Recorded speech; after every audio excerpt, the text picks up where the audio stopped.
Well, as promised, legislation introduced in the House of Assembly this morning to repeal and replace the 2021 Public Procurement Act, opening the door to countless opportunities. Leading off the debate, the Prime Minister pitched a message of fairness and transparency in the procurement process, as we hear in this report from Alta East Munnings. Simply put, when a government agency buys goods or services through a tendering or bidding process, that's public procurement. The 2021 Corruptions Perceptions Index of Transparency International ranked the Bahamas 30th out of 183 countries with a score of 64 out of 100.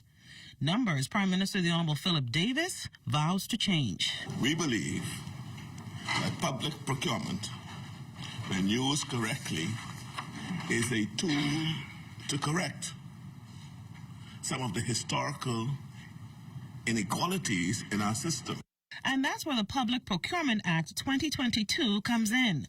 It's proposed legislation with a revised application process, new framework agreements, a new 7-member procurement board, and reorganized bidding methods.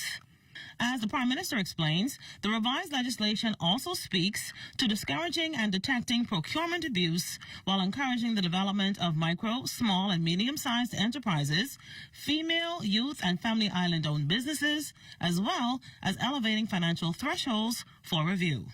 Contracts that are more than $25,000 but less than $400,000, evaluate and recommend the award of the contract to the minister. The committee will evaluate, the tenders committee within the entity will evaluate and make a recommendation of the award of the contract to the minister responsible to or responsible for the procuring entity.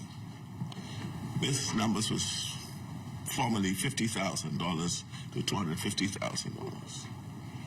Contracts that are more than $400,000 for less than $2.5 million are forwarded to the tenders board, along with the tender committee's recommendation for the board's approval. Contracts for over $2.5 million are forwarded again by the tenders committee with their recommendation to the board for their recommendation, and after that, the board shall forward its recommendation to Cabinet for approval.